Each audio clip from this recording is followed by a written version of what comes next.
We're back for another exciting week of Citadel Bulldog Talk from CRM Sports. This is Citadel Gray Line.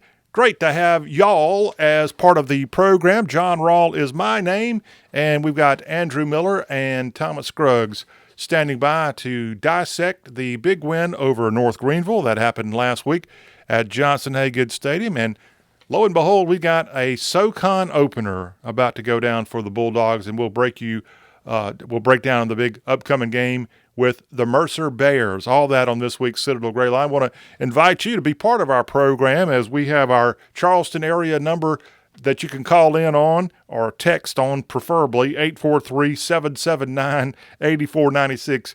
It's kind of hard for us to take live phone calls, but so you better text us 843-779-8496. It is a easy, fun way for you to be part of the program that's all about Citadel Bulldog sports. And want to remind you that we here at Citadel Gray Line are so thankful to our many partners who help bring us this program to you each week. Those sponsors include our title sponsor, IPS Packaging and Automation, Hood Construction, the Senior Private Shop, which has got the awesome knob knowledge question that we'll be firing away momentarily. And we want to thank Franklin Plumbing and Drain Cleaning, all helping bring Citadel Sports Talk to you each and every week. And while I have a moment, let me tell you about IPS Packaging and Automation, because IPS Packaging and Automation is cheering for the Citadel Bulldogs, and they want to introduce you to a champion off the field, IPS Packaging and Automation, a family-owned and operated powerhouse that's been a titan in the packaging industry since 1976. With 4 decades to their credit, IPS Packaging and Automation stands tall as a leader in packaging products, automation equipment, and top-notch service. This upstate South Carolina-based company plays a crucial role in the packaging processes of countless businesses and manufacturing facilities across the United States. But a fun fact for you Bulldog fans that you might not know, IPS Packaging and Automation, a Citadel-led company, Derek Murdoch, class of 1997, I believe. He's been a proud sponsor of this program and other Citadel sports for the last decade and more. Discover what IPS Packaging and Automation can do for you. Go to the website ipack.com. It's right there on the screen, or call them at 1-800-277-7007. 800-277-7007. IPS Packaging and Automation is a proud supporter of Citadel Bulldog Sports. And again, they got that awesome packing material that you can go to their website, ipack.com, and learn more. And Andrew Miller of the Charleston Post and Courier, online at apmiller_PNC is what you can find him on X. I bet you've got some supplies from iPack already ordered, ready for your daughter, huh? Absolutely, ready. They're standing by right now. Yes, because as Andrew has let us know, he's got at least one child back at home, and that's a good thing at times. But maybe sometimes he's ready to go pack up some boxes and more. And we're here to help him out. Andrew, how are you doing? Good to see you, sir. Thank you for having me, as always. Yes, both of my daughters living under my roof now, but there is hope on the horizon. We're hoping in the next 10 days that we will again be empty nesters. Not that one half of my relationship is looking forward to that. The other half, not so much. Okay. Well, we wish you well. If we need to raise money for you or find you another place in the interim, no, I'm good. We'll do it. We'll do it here. Andrew, we're going to talk to you about that big Bulldog victory over North Greenville in a second, but let's welcome on the third of the tripod onto the program. And, I think somebody would probably like to live in his house, too. Thomas Scruggs. Hello, sir. Welcome in. You got your iPack supplies ready? Yes, sir. Absolutely. I've got one that just moved out, one that moved back home a couple months ago, so we're going to need some iPack materials. All right. Well, they can help you with that, Thomas Scruggs. How about those dogs, Thomas? How about those dogs? How good is it to see the Citadel beat a team like NGU like we should? It's been a while been a while since we've beaten a team, like that. So it's great to see. We're 2-1. I think that was our prediction after 3 games. So it's Maurice said in his press conference the other day, it's a complete team win. I want to give a nod to the iPads. According to Coach Drayton, The iPad actually helped us and led to that block punt that led to a touchdown. So I think maybe we were one of the first groups to talk about the fact that our team didn't have the iPads, and lo and behold, within a week or two, we had a special private donor. So yeah, great to sit here on a Wednesday following a big win. Looking forward to the challenge this week, going on the road at number 14 Mercer. Go ahead and take your victory lap, if you will, Thomas. I'm going to give you the credit. I mean, you're the one that really, more than anybody that I've seen or heard, raised holy you know what over the fact that it was embarrassing that a FCS program in the SoCon didn't have enough money. We're talking about the same price of a cheap car to get iPads, and now that is already paying dividends. Absolutely, John. Absolutely.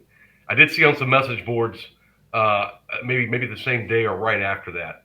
And I believe what led to the comment last week, it was the Beyond the Barracks show that Coach Drayton does every week, and they were talking about that. So that led to the comment last week on the show. So we got somebody, we got a reaction we wanted. Right. Well, thank you for sending that check in, Thomas. All right, Andrew, it could have been you actually that sent that thing in. I'm not sure. Something's happened, and that's a good thing. For a big win, shades of Weber International, shades of Chowan from some decade or more when the Citadel blew out opponents. A nice home win, the first home victory for Maurice Drayton. Okay, we know this was a Division II opponent that came down from Tigerville, South Carolina for this game. How big of a deal was this win, Andrew? I think from a confidence perspective and kind of going out and really taking care of business. And that's what I was impressed the most about by the Citadel. They didn't treat this like they were playing down a division, that their opponent was, from a lower division. They treated this to me, like a Southern Conference football game. And I think that was what, to me, was most impressive. So their execution, their intensity level, their energy levels were all very high. And I just think that's good moving forward. They played. If there's one, let's talk about all the positive things. I thought defensively they were really good. Obviously, special teams were great. I thought offensively they were pretty good. I think Jonathan Bennett unfortunately didn't have his best game. He missed a couple of just wide open throws, and even Maurice Drayton said something about it to me after the game that they probably could have put up 2 more touchdowns had he hit a couple of passes. I think other than that, it was as complete a performance as I've seen from the Bulldogs in probably 3 seasons. Really played well in all 3 phases, played complementary football, and it's got to give you a boost in confidence that, hey, Charleston Southern just wasn't a one-off. We can do this on a consistent basis, and I think that's the best thing moving forward. Although Mercer is going to be an incredibly tough opponent to go on their home field and beat them at their place. Thomas, your thoughts after the big win? Well, I think it proves a point, for all those uninformed Citadel fans that think we should be Division II or III. This game is proof that we do not belong in Division II. So like I said, we beat a Division II opponent as we should. And a Division II opponent that has had some success in recent times in that level of football. I think they're in the Gulf South Conference, I think. And so they have been a fairly good addition to that conference football-wise. But the Citadel came with a mission, and they got that victory, and now have improved the record to 2-1 on the season after the victory over the Crusaders. Andrew, overall you can look at the final score and see a shutout. You can see a lot of points on the board from the offense. Was this truly a team complete victory?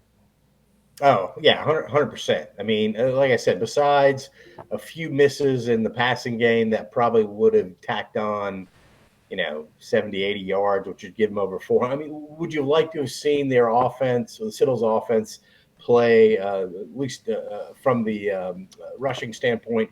Would have liked to have seen them rush for more yards? Certainly. But Corey Abraham rushed for career high, had a 100-yard game, scores a touchdown.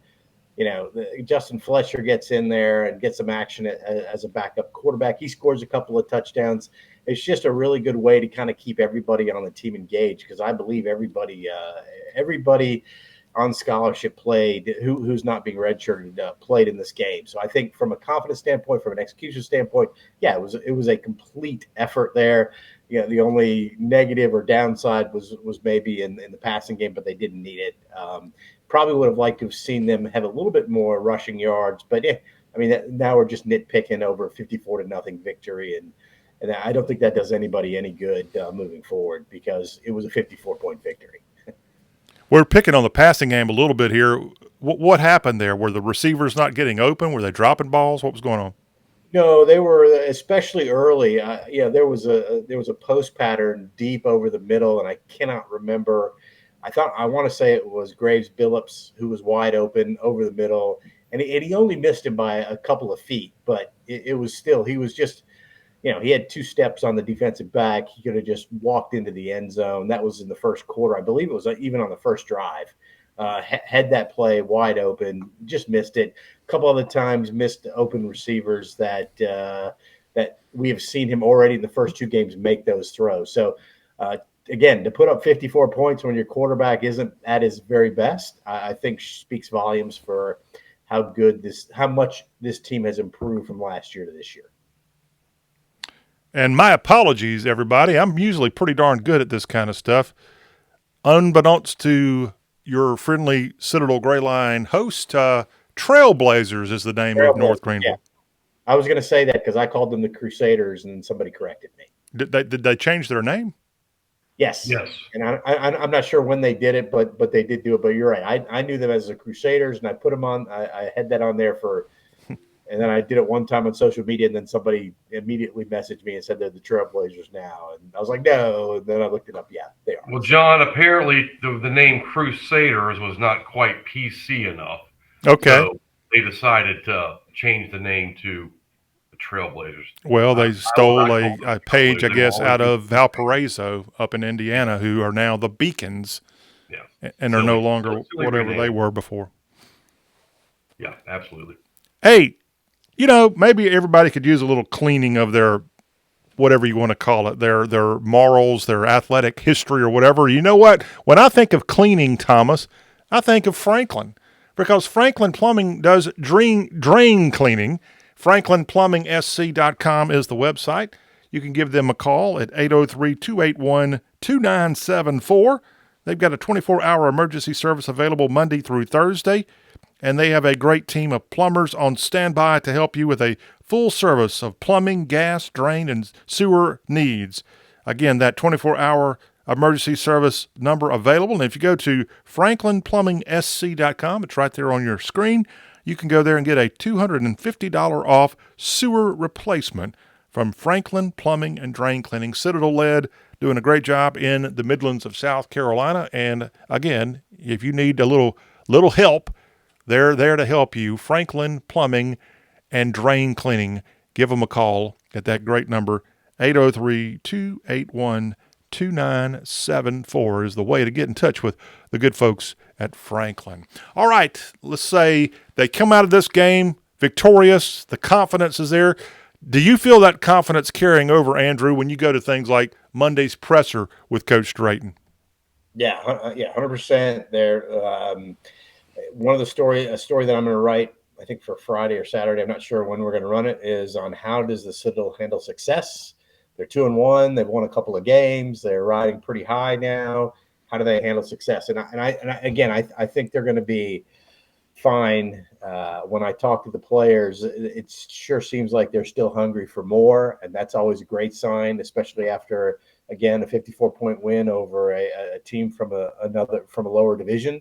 So I think that's going to carry over to the Mercer game for sure, 100%. This is a different team than it was last year, and I think I said that on the first show, where I just felt like the optimism and the energy was vastly different from a year ago, and I think it is. Now, does that mean they're going to be able to go into Mercer and beat a nationally ranked team it's the best defense, not only in the Southern Conference, but in all of FCS? That's going to be a pretty tall order for them. But I know this: win or lose, the team's confidence, the team's energy is going to be the same, because this, like I said, there's just a different vibe about this team than there was last year, and even from the year before that when Brent Thompson's last year. All right, we're feeling the vibe, and we're excited that improvements being made on the field. We're excited about some of the stuff happening off the field. We've already taken a little small victory lap already today about the addition of iPads that Thomas Scruggs will go ahead and give him the Order of the Palmetto for helping spur that whole movement there. But we also have to take credit for being a little bit of the bug in the ear of the sports media people at the Citadel, because some of our great listeners and viewers of this program have been on and on about, hey, why don't they get a microphone at the press conference? And so our number one viewer, if you will, has just reminded me on our Citadel Facebook stream that you can find Citadel Gray Line on Facebook. Says, nice win, seeing improvement in all phases. Special teams very impressive. Let's go bear hunting next week. And then added Mike at the presser. And sir, Mr. Lothian, sir, you are correct. There was a microphone at Monday's presser, and you got to hear people like Andrew's lovely voice. Yeah, he did. That was kind of a little bit of a change, but I think a welcome change. I didn't realize how bad it was because I tape all the interviews, so I never go on YouTube to watch them. But I did go on YouTube last week after you guys had mentioned that again, and you're right.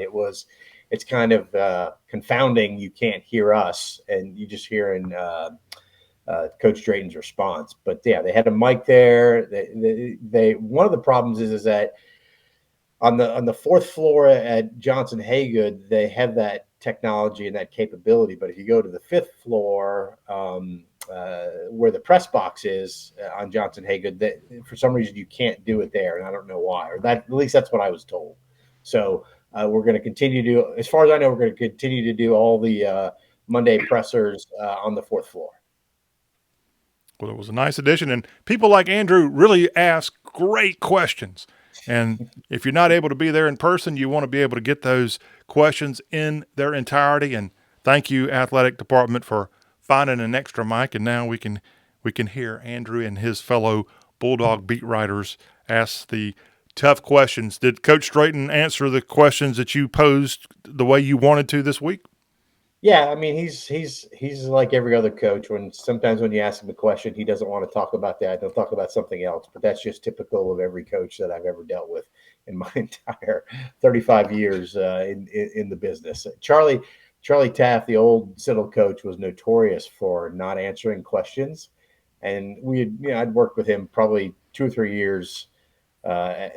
So finally, I think, after a couple of years, he would start saying something. I'd ask him a question. He would start saying something, and I would literally click my recorder to pause.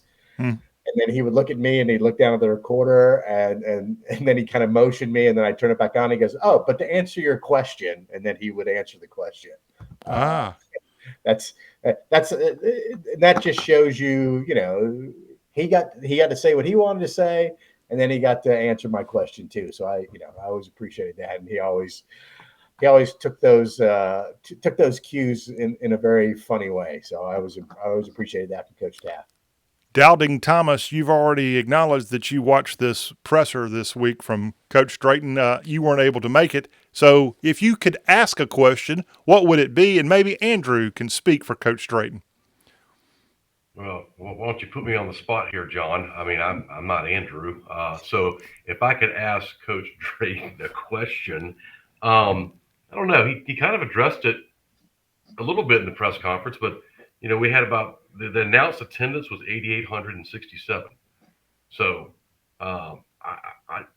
we need a little more excitement from this fan base. I think. I mean, we're 2-1. I expected a larger crowd there. For this game, I understand it was a Division II opponent, but I think maybe I would ask Coach Drayton, what do you think we can do to encourage, Bulldog fans to fill up the stands? That's what I would ask. Yeah, win. If you win, there you go. If you win, they will come. That's what that is absolutely. That is the most accurate statement out there. Yeah, and I thought the crowd for the SC State game was great. Obviously the crowd up at CSU, that atmosphere, even though it was a lot smaller venue, was great. Yeah, I kind of agree with Tommy on this one. A little bit subdued, but again, they're playing a Division II team, and yeah, it's hard. Sometimes it's hard to get up for if you're a fan for games like that. You know, as a South Carolina fan, am I more excited this week for Akron, or was I more excited last week when they played LSU? Of course, it's LSU. So I mean, it's just I think that's unfortunately the nature of the thing. But you're right. I think that you should have 10,000 people in that place every single game, no matter what. Yeah. And John, a follow-up question to Coach Drayton would be, and he would never answer this. What are the team goals for the season as far as number of wins, where we finish in the SoCon? What are the realistic goals? Yeah, I'd be curious to see what he would say about that as well. I don't, but again, he's like a lot of coaches. Oh, we're not. We just want what's it? The Ted Lasso. We just want them to be the best versions of themselves on and off the field. Yeah. I think that's probably what he would say. But I think realistically, again, it's so funny because the 3 games that I thought they had a real shot at winning going into the season were Wofford, VMI, and ETSU. And now Wofford, VMI, and ETSU look like they're pretty good teams. And who doesn't look good? Furman doesn't look particularly good. Chattanooga doesn't look particularly good. And they might be the teams that are kind of on the other side of this. Sanford has had their issues as well.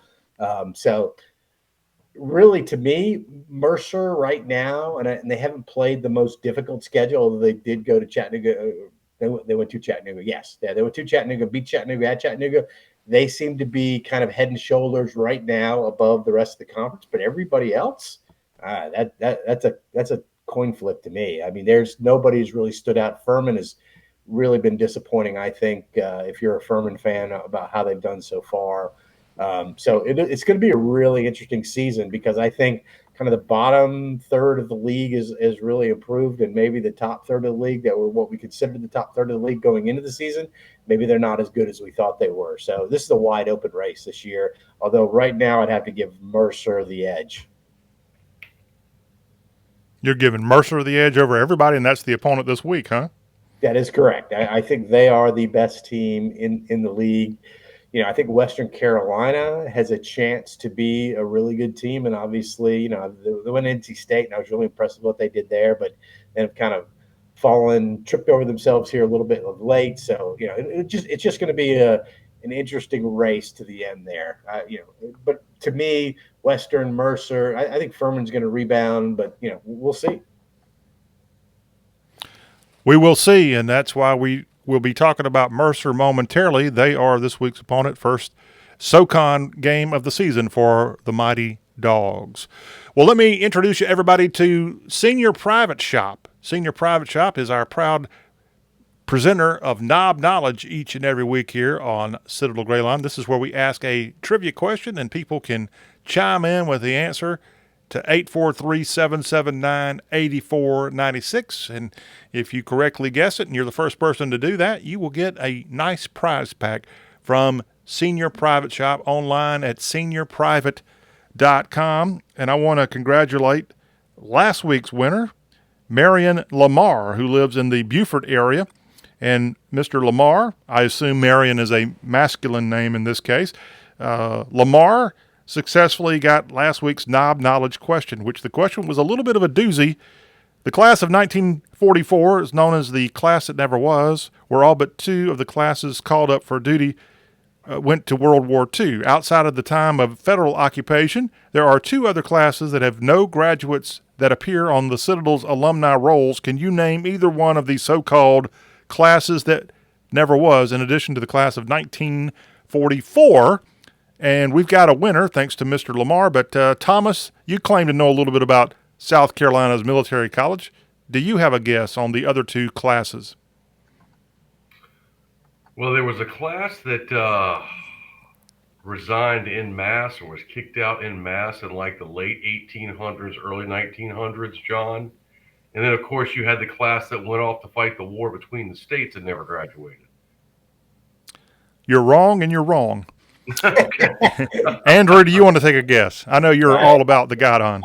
I would not venture to try to guess on that. All right. Here's the answer. The class of 1852, or I should say the class of 1853. It's the rebellion of 1852. The other class is the class of 1858. So some wild times back in those 50s. The class of 1853, in the summer of 1852, an altercation between a cadet in the second class and the adjutant, who was a member of the first class, led to the second classman's suspension. All the other members of the second class resolved to resign in a body unless their classmate was reinstated. The Board of Visitors at that time decided to dismiss all 37 cadets in the second class. They were supposed to have graduated in November 1853. So there's one of the answers, the class of 1853. They decided to stick together, and you see what happened to them. Class of 1858 is another class that never was. Since 1699, you remember that year well, Andrew. Since 1699, Charleston had been plagued by yellow fever, or what's called yellow jack epidemics, every 2 to 3 years. Since the establishment of the Corps, yellow fever had threatened the school in 1843, 1849, 1852, 1854, and 1856. During the 1849 epidemic, in which 125 people died in the Charleston area, the superintendent, Major Colcock, without consulting the board, disbanded the Corps of Cadets, an act which the board disapproved. During the outbreak of 1852, in which 310 people died, many cadets, either from panic or the opportunity presented by the outbreak, took unauthorized leave from the Citadel. The board allowed them to return with only a reprimand. The outbreak in 1854, in which 627 people died, forced the board to transfer the first class to the Arsenal in Columbia and disband the remainder of the Corps, leaving a small contingent of cadets to act as a guard. Hope I'm not putting you all to sleep here. The outbreak in 1856, which killed 211, again compelled the board to transfer the Corps to the Arsenal. In response to the nearly yearly outbreak of yellow fever and the subsequent disruption of the military and academic instruction, the board, in their December 1857 meeting, changed the period of examinations and commencement at the Citadel from November to April, extending the period of instruction to 4 years and 3 months. As a result of this change, the class that would have graduated in November of 1858 received their diplomas actually in April of 1859. Consequently, no names for the year 1858 appear on the roll of graduates. That's a lot to tell you about, but no class of 1853, no class of 1858, and we certainly want to remember that class of 1944, which had so many called up for World War II. That's last week's Knob Knowledge question. Again, Marion Lamar, winner of that, got a nice guide-on prize pack for correctly guessing the Knob Knowledge question. So now we turn to this week, and you can text us the answer to 843-779-8496, and if you correctly are the first person to tell us, you're going to win the big red 3x5 flag from Senior Private Shop. And here's this week's Knob Knowledge question. Which South Carolina governor proposed for the creation of the Citadel and the Arsenal in Columbia? What South Carolina governor proposed the idea of creating the Citadel and the Arsenal, which was located in Columbia, all part of what was then the South Carolina Military Academy? Text us the answer to 843-779-8496, and we've got an awesome big red flag coming your way thanks to Senior Private Shop. Now, that's a lot to say. Thank you, Senior Private Shop. SeniorPrivate.com is the website for giving us these goodies to pass along to our great viewers and those who listen to us. We want to remind you, not only can you catch us on Facebook each week, we're also put up on the Lords of Discipline fan site that you can find this link there every week. We also are on YouTube with the Citadel Gray Line. And if that's not enough, if you're one of those folks that like to drive down the highway and listen to podcasts, you can find Citadel Gray Line free of charge in iTunes, Spotify, and other places that you get to just listen to podcasts. We're available there. Just search Citadel Gray Line and you will find us. So we're taking over the world. All right, Andrew, what does the Citadel need to do to take over at least the SoCon with a stunner this Saturday in Macon? They're going to have to run the football, and they got to run the damn ball, huh? Yep, run the football, and that is the key to me, because if you look at, and Mercer has not, again, Chattanooga, and then they played two other opponents who were not top knowledge, not top opponents.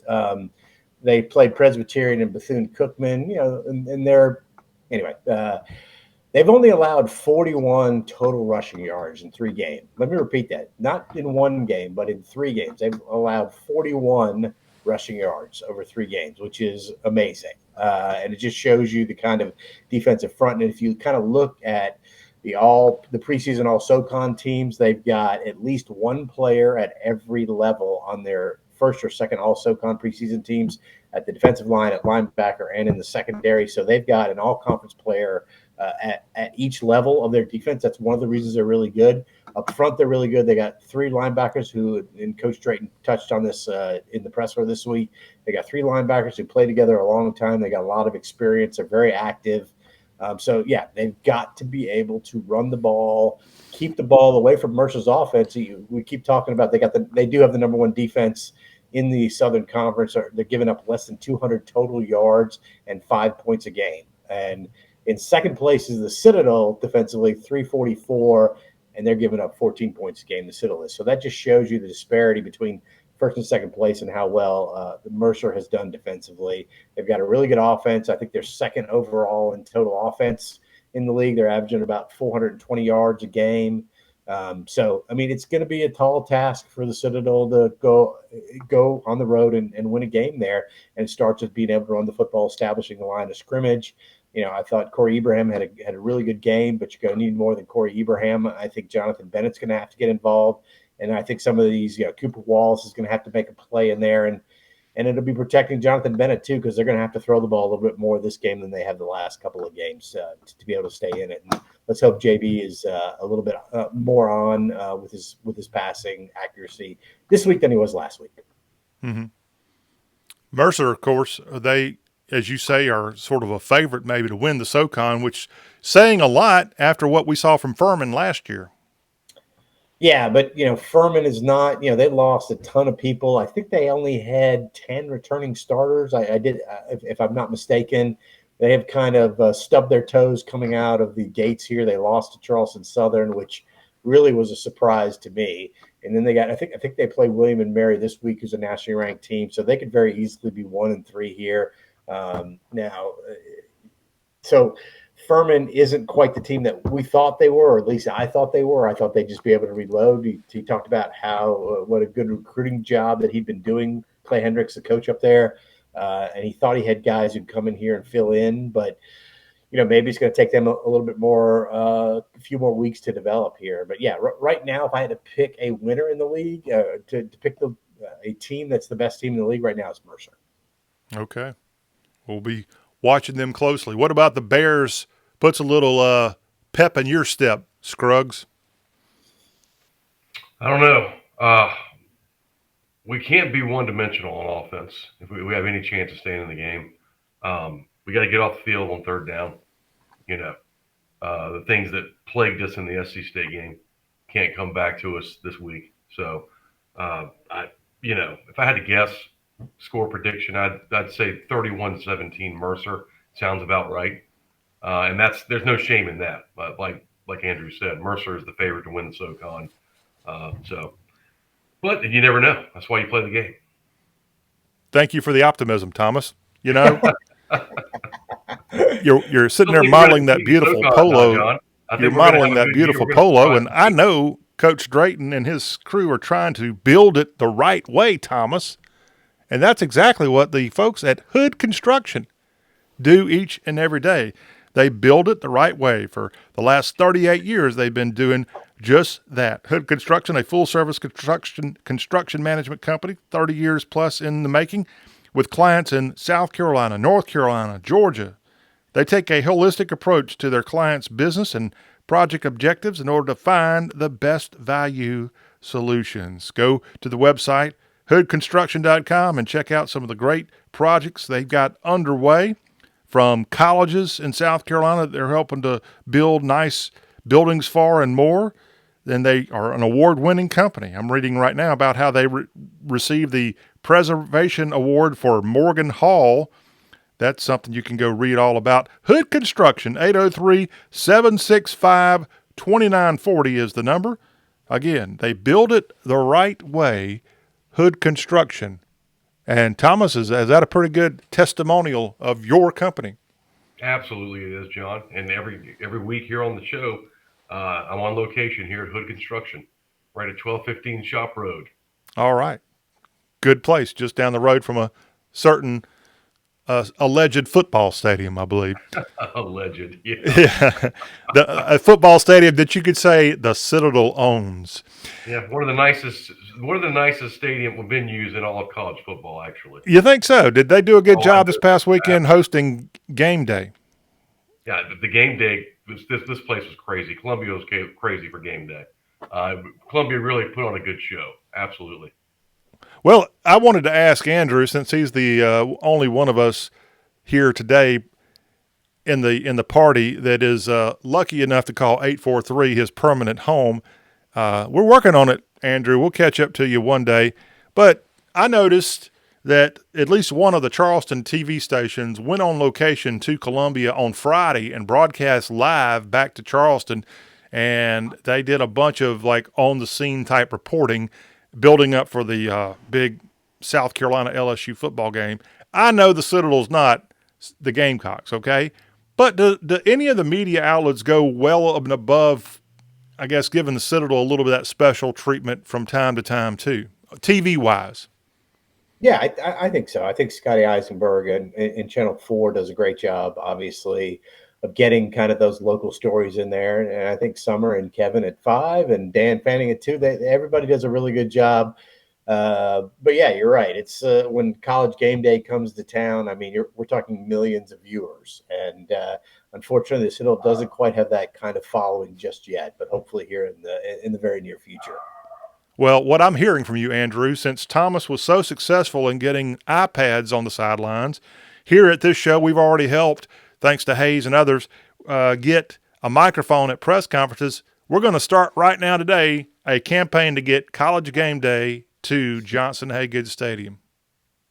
Well, I think that'd be great. It's such a for people who have never been down to Johnson Haygood Stadium, it's really in a very cool location, in my opinion, when it's not flooding. Yeah. And I was actually really concerned on Saturday because we have the start of a king tide here coming in this week, and I was like, this is because you go down Haygood Street. And that can be a little bit dicey. On Monday, thank goodness it was low tide, so I was able to get to the press conference. But you got to kind of readjust your route to get to the stadium and get to the press conferences when it's high tide, especially this week when it's a king's tide, which is a little bit of an anomaly, but it's when the tide is the highest here in Charleston Harbor. Right. And does the stadium ever itself flood? I have never been in there. Well, I take that back. I was in there for a high school football game that it was starting to get flooded, but that's when they had natural grass. And I don't know if that was because they didn't have the proper drainage in there or just because, the stadium's at such a low elevation. So Okay. I don't know what the case was. I know since they put in that artificial turf, I've never seen it flood.